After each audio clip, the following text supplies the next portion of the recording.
Hello everyone, welcome to knowledge की studio. मैं लखन भारद्वाज आपका अपने चैनल में स्वागत करता हूं। आज हम एसएससी सीजीएल 2019 के जीएस का पेपर डिस्कस करेंगे। प्रीवियस ईयर के क्वेश्चन एग्जाम में आते रहते हैं, तो आपके लिए काफ़ी इंपॉर्टेंट रहेगा। और एसएससी एग्जाम आने वाला है, तो आपके लिए काफ़ी इंपॉर्टेंट रहेगा। वीडियो को पूरा देखें। चलिए शुरू करते हैं। ये जीएस का सेट पेपर है। इसका पहला क्वेश्चन है, name the ISRO chairman and Padma Bhushan awardee who created the unleashed a historical movement when Mars orbiter became the first Indian spacecraft to enter Martian orbit in maiden attempt। Hindi वाले बिल्कुल भी परेशान ना हो, मैं हिंदी में एक्सप्लेन कर देता हूँ। उस इसरो चेयरमैन का नाम बताइए जिनको पद्म भूषण अवार्ड दिया गया था पहले मंगल मिशन के लिए। जो भारत का पहला मंगल अभियान था उसके लिए पद्म भूषण से सम्मानित किया गया था। तो इसका करेक्ट आंसर है ऑप्शन बी, के राधाकृष्णन। के राधाकृष्णन 2009 से लेकर 2014 तक इसरो के चेयरमैन रहे। कब तक रहे थे? 2009 से लेकर 2014 तक। और उनको पहले मंगलयान के लिए, जो भारत का पहला मंगलयान था, उनके लिए 2014 में पद्म भूषण से सम्मानित किया गया था। Move next question. Which of the following metals is the most ductal metal? इनमें से कौन सबसे डक्टल मेटल है, मतलब सबसे ज़्यादा नमी वाला लिक्विड मेटल है? तो इसका करेक्ट आंसर है ऑप्शन बी, गोल्ड। गोल्ड जो सोना होता है वो डक्टल मेथड होता है, बहुत ज़्यादा नमी है, या फिर हो सकता है एक बहुत ज़्यादा पतलापन होता है, इसमें लिक्विड होता है, इसको खींच सकते हैं। तो इनमें से कौन सा डक्टल मेटल है? तो इसका करेक्ट आंसर है गोल्ड। गोल्ड एक डक्टल मेटल है। वो next question, who was awarded the Rabindranath Tagore literacy prize 2019 for novel solo? इनमें से किसको उनके उपन्यास सोलो के लिए रविन्द्रनाथ टैगोर लिटरेसी अवार्ड या लिटरेसी प्राइज 2019 से सम्मानित किया गया? ये 2019 एसएससीजीएल का पेपर है, तो ये तब का क्वेश्चन है, आप ध्यान रखिएगा, एग्जाम में पूछा जा सकता है, कोई क्वेश्चन रिपीट होते रहते हैं। तो इसका करेक्ट आंसर रहेगा ऑप्शन 3, राणा दास गुप्ता। राणा दास गुप्ता को उनके नोवेल सोलो के लिए 2019 का रविन्द्रनाथ टैगोर लिटरेसी प्राइज दिया गया था। तो आप ध्यान रखिएगा, काफ़ी इंपॉर्टेंट है। Move next question, the Badami Chalukya first had their capital at dash before they moved it Badami? Badami Chalukya की पहले राजधानी कौन सी थी? बादामी से मूव करने से पहले जो राजधानी थी वो कौन सी थी? इसका करेक्ट आंसर रहेगा आईहोल। आईहोल बादामी चालुक्य की पहली राजधानी थी और बाद में उसको मूव कर लिया बादामी में। तो चालुक्य थे, उनकी राजधानी का नाम क्या था? Aihole. Move next question, who founded and name the of electromagnetism? Electromagnetism मतलब विद्युत चुंबकत्व। तो विद्युत चुंबकत्व का आविष्कार किसने किया, या फिर किसने विद्युत चुंबकत्व नाम दिया? तो इसका करेक्ट आंसर रहेगा Andre Marie Ampere. Andre Marie Ampere ने विद्युत चुंबकत्व, या ये कह सकते हैं इलेक्ट्रोमैग्नेटिज्म का आविष्कार किया, या उसको नाम दिया। तो साइंस ऑफ इलेक्ट्रोमैग्नेटिज्म का आविष्कार किसने किया? एंड्री मैरी एम्पियर ने। ध्यान रखिएगा, इसे केवल एम्पियर भी बोल सकते हैं। तो विद्युत चुंबकत्व का आविष्कार किसने किया? एंडर मैरी एम्पियर ने। वो next question, which of the following ministry implemented the mid day meal scheme? इनमें से किस मिनिस्ट्री ने मिड डे मील स्कीम की शुरुआत की थी? इसका करेक्ट आंसर रहेगा option 3, ministry of human resources and development. मानव संसाधन और विकास मंत्रालय द्वारा मिड डे मील स्कीम की शुरुआत की गई थी। ध्यान रखिएगा, ये मिड डे मील स्कीम में जो सरकारी स्कूल होते हैं, प्राइमरी स्कूल, उनमें बच्चों को दोपहर का भोजन दिया जाता है, तो उसको मिड डे मील स्कीम बोला जाता है। तो किसने शुरू की थी? ह्यूमन रिसोर्सेज डेवलपमेंट ने, जो हमारी भारत सरकार का मानव संसाधन मंत्रालय है, उसने। वो नेक्स्ट क्वेश्चन, आपको वीडियो अच्छा लगा तो वीडियो को लाइक करें। In February 2019 India won dash gold medals and 5 silver medal at the Makran cup boxing in Chabahar Iran में आयोजित मकरान कप हुआ था 2019 में। तो वहाँ पे इंडिया ने कितने गोल्ड जीते थे? ईरान में आयोजित चाबहार में मकरान कप बॉक्सिंग कप हुआ था, मकरान कप, उसमें इंडिया ने कितने गोल्ड मेडल जीते थे? ऐसा करेक्ट आंसर रहेगा ऑप्शन 3, एक गोल्ड मेडल जीता था मकरान कप बॉक्सिंग में, 4 ईरान में। मैं एक क्वेश्चन रिपीट कर देता हूँ, इंडिया ने मकरान कप बॉक्सिंग इन 4 बार ईरान में कितने गोल्ड मेडल जीते थे? तो इसका करेक्ट आंसर रहेगा एक गोल्ड मेडल जीता था हमारे मुक्केबाज नेशनल चैंपियन दीपक सिंह ने। Next question, dash was the first Muslim ruler whose empire covered almost the whole of India up to its extreme south. इनमें से कौन सा मुस्लिम रूलर था जिसने पूरे साउथ इंडिया को कवर कर लिया था, अपनी मतलब अपनी जो साम्राज्य है उसको फैला रखा था। इसका करेक्ट आंसर है ऑप्शन सी, अलाउद्दीन खिलजी। अलाउद्दीन खिलजी ने पूरे ऐसा मुस्लिम शासक था जिसने पूरे साउथ इंडिया को कवर कर रखा था। तो Alauddin Khilji was the first Muslim ruler whose empire covered almost the whole of India up to its extreme south. Next question, what is deposit on iron in process of galvanisation.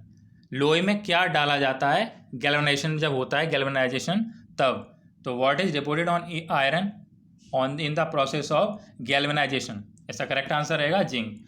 Zinc का प्रयोग किया जाता है galvanisation में। Next question, who among the following was a slave of Mohammad Ghori, he became the ruler after death of his master and founded the slave dynasty.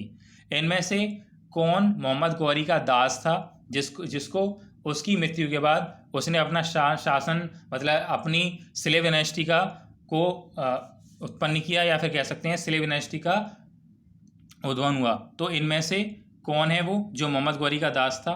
इसका correct answer है option first, Qutubuddin Aibak. Qutubuddin Aibak जो मोहम्मद गौरी का दास था और उसने ही स्लेव डायनेस्टी की स्थापना की थी। तो स्लेव डायनेस्टी की स्थापना किसने की थी, कुतुबुद्दीन ऐबक। इससे आपको दो आंसर मिलते हैं, मोहम्मद गौरी का जो दास था वो कौन था, कुतुबुद्दीन ऐबक, और उसने स्लेव डायनेस्टी की स्थापना की थी अपने जो मास्टर था उसकी डेथ के बाद। Next question, in February 2019 dash von a gold medal at Makran cup in Chabahar Iran. ये मैंने आपको अभी बताया कि इनमें से किसने एक गोल्ड मेडल जीता मकरान कप में। तो मैंने आपको बताया इसका करेक्ट आंसर है दीपक सिंह। दीपक सिंह मुक्केबाज हैं, नेशनल चैंपियन है भारत के। उन्होंने मकरान कप में गोल्ड मेडल जीता था और एक ही कप जीता था जैसे मैंने आपको बताया। Next question, which of the following does not come under the quaternary sector. इनमें से क्या क्वाटरनरी सेक्टर में नहीं आता। करेक्ट आंसर रहेगा information technology. Information technology quaternary sector में नहीं आता। बाकी सब मैन्युफैक्चरिंग, माइनिंग, फिशरीज ये सारे क्वाटरनरी सेक्टर में आते हैं। Next question, the colourful art named Nandan block print which use graceful yet align arrangement of motive on fabric is practised in Tarapur village.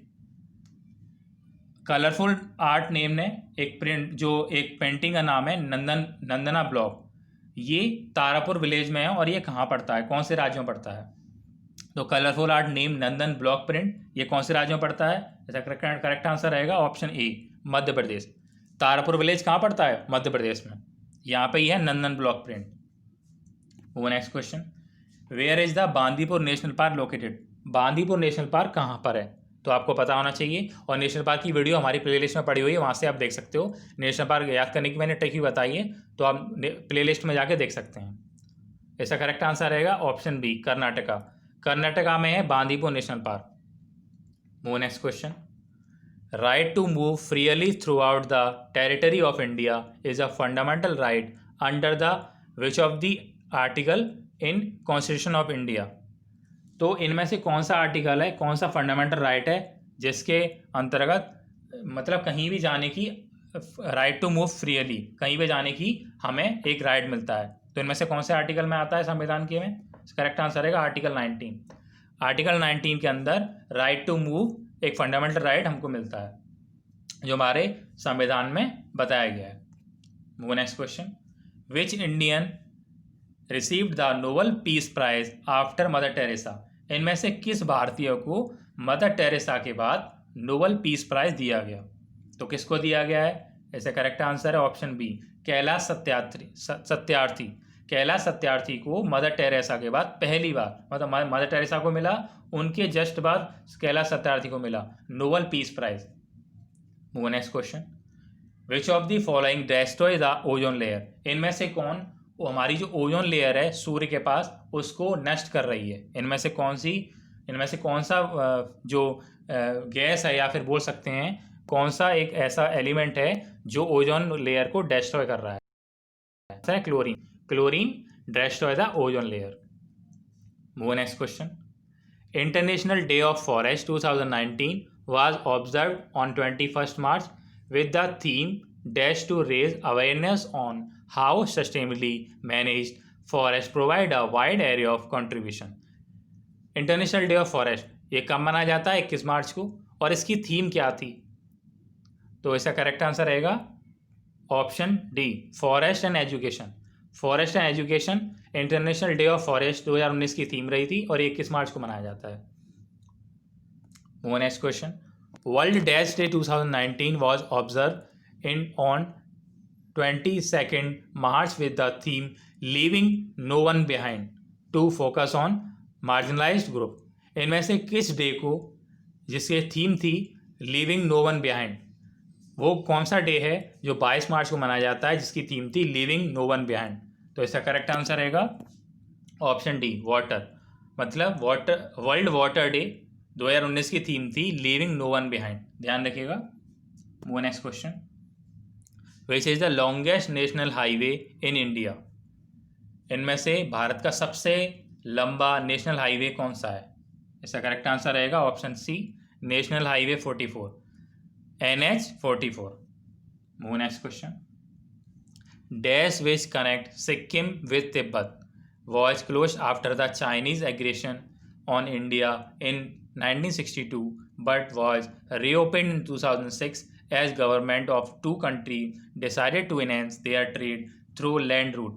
इनमें से कौन सा ऐसा पास है जो सिक्किम को तिब्बत से जोड़ता है? अच्छा, ये 1962 में तो बंद कर दिया था लेकिन 2006 में दोबारा खोल दिया गया चाइना इंडिया के ट्रेड के लिए।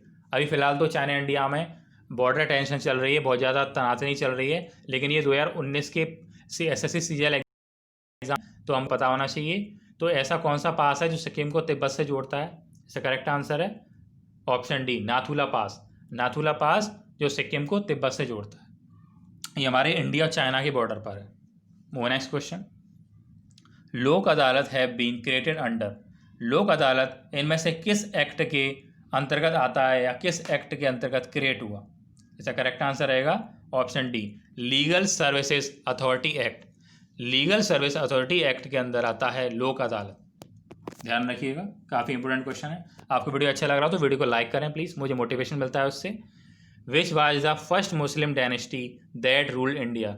इनमें से कौन सी भारत की पहली मुस्लिम डायनेस्टी थी या कौन सा मुस्लिम शासन था जो भारत में सबसे पहले रूल्ड हुआ था? इसका करेक्ट आंसर है स्लीप डायनेस्टी। तो slave dynasty was the first Muslim dynasty in India.